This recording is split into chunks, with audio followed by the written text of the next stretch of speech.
Assalamualaikum warahmatullahi wabarakatuh. Salam sejahtera. Salam, Om Swastiastu, Namo Buddhaya, salam kebajikan. Pertama-tama, marilah kita panjatkan puji serta syukur kepada Allah Subhanahu wa Ta'ala yang telah memberikan rahmat serta hidayahnya kepada kita semua, sehingga saya bisa diberi kesempatan di sini. Salawat serta salam tak lupa kita curahkan kepada junjungan Nabi besar Muhammad Sallallahu Alaihi Wasallam. Yang terhormat kepada dosen pengampun mata kuliah Bahasa Indonesia Dr. Haji Agus Nero Sofyan, Magister Humaniora. Sebelumnya, perkenalkan, saya mahasiswi Arfanur Ajijah dengan NPM A221047 dari kelas reguler pagi B dengan prodi farmasi di Sekolah Tinggi Farmasi Indonesia. Di sini saya akan berbagi ilmu tentang golongan-golongan obat. Saudara-saudara sekalian, apakah kalian tahu apa itu golongan-golongan obat? Golongan-golongan obat biasanya ada di dalam kemasan obat. Seperti obat ini, golongannya adalah ini. Ini adalah disebut dengan golongan obat. Golongan obat sangat berfungsi di dalam kehidupan masyarakat. Karena golongan obat terdapat berbagai jenisnya, yang dimana jika kita akan membelinya harus menggunakan resep dokter. Ada beberapa obat yang tidak bisa dibeli secara bebas, melainkan harus dengan resep dokter. Maka dari itu, Badan Pengawas Obat dan Makan atau BPOM membuat aturan dan golongan obat.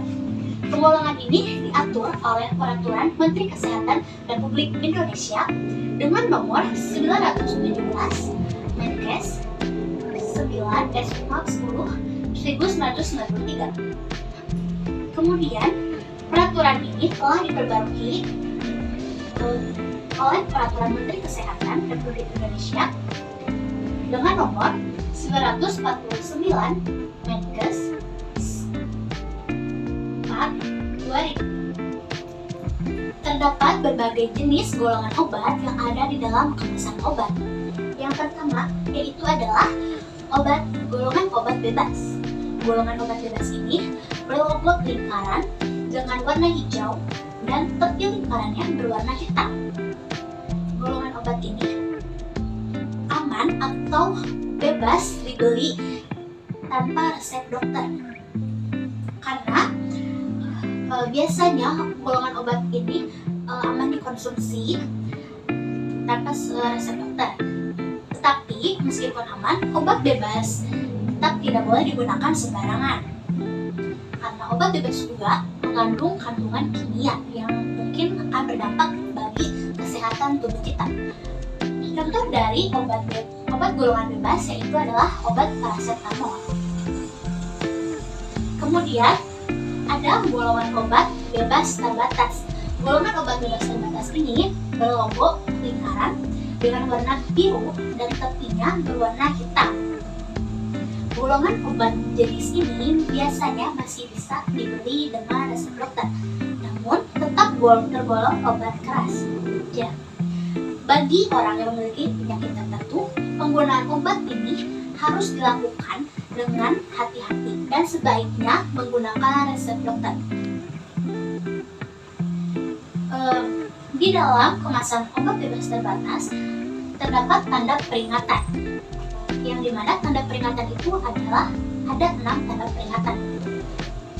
P nomor 1 yaitu awas obat keras, bacalah aturan pemakaiannya. P nomor 2 awas obat keras hanya untuk umur, jangan ditelan. P nomor 3 awas obat keras hanya untuk bagian luar dari badan. P nomor 4 awas obat keras hanya untuk dibakar.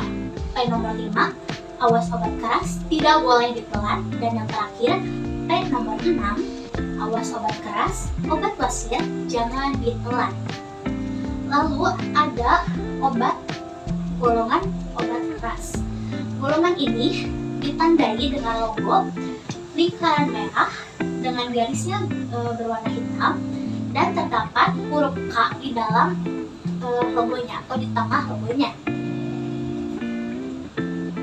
Obat-obatan ini hanya bisa didapatkan menggunakan resep dokter karena obat keras tidak bisa sembarangan dikonsumsi oleh masyarakat karena dapat berbahaya, meracuni tubuh, memperparah penyakit, atau menyebabkan kematian sehingga harus digunakan sesuai aturan yang ketat. Dilanjut, kemudian ada golongan obat narkotika. Golongan obat narkotika mempunyai simbol seperti tanda plus di dalam lingkarannya berwarna merah dengan lingkaran berwarna putih. Obat ini hanya bisa didapatkan dengan resep dokter yang mempunyai berbagai syarat seperti dengan tanda tangan dokter, disertai nomor izin praktik dokter pada resep tersebut dan tidak menggunakan salinan resep tersebut.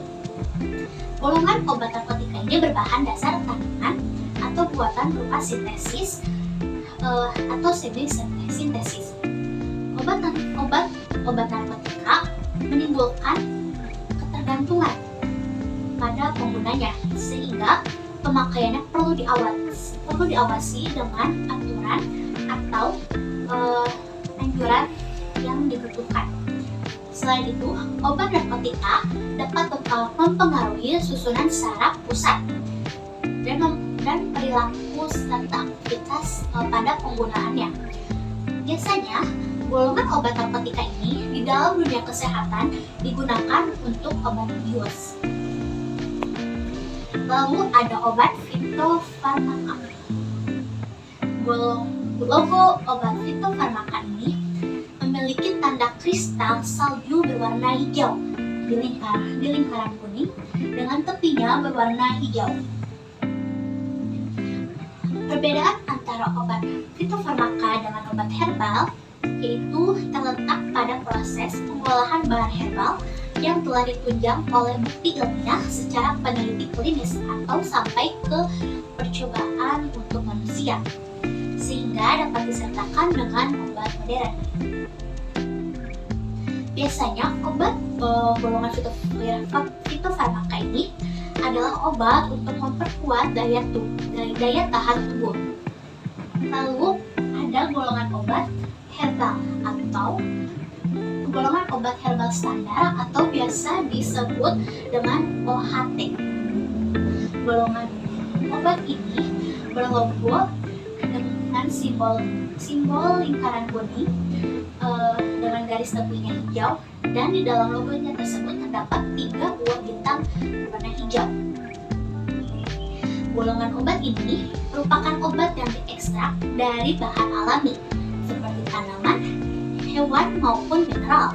Umumnya obat ini telah ditunjang dengan bukti ilmiah, yaitu secara penelitian praklinis, uji toksisitas, produksinya melewati proses rumit, dan keterampilan serta teknologi yang tinggi. Lalu yang terakhir ada logo obat herbal atau jamu. Nah, obat herbal jamu ini ditandai dengan logo berlingkaran dengan tepi hijau berwarna putih dan di dalam logo tersebut terdapat gambar tumbuhan. Obat herbal ini berbahan dasar dari tumbuhan atau seluruh bagian tanaman yang diolah untuk mendapatkan khasiatnya sesuai dengan prosedur keamanan. Obat herbal atau jamu ini biasanya di negeri Indonesia selalu diwariskan secara turun-temurun karena dinilai berkhasiat untuk menyembuhkan berbagai penyakit. Misalnya, jamu dapat mencegah masuk angin. Baik, saudara-saudara sekalian, golongan obat itu berarti sangat penting ya, karena karena tidak semua obat bisa dibeli secara bebas. Karena ada yang perlu dibeli menggunakan obat resep dokter, dan ada juga obat yang tidak dapat dibeli sama sekali, tetapi dapat digunakan hanya pada orang-orang tertentu saja, seperti obat narkotika, karena penggunaannya yang dapat membuat ketergantungan. Mungkin cukup sekian yang bisa saya sampaikan terhadap materi golongan-golongan obat. Semoga materi yang saya sudah sampaikan ini bisa bermanfaat bagi saudara-saudara sekalian yang telah menonton video ini.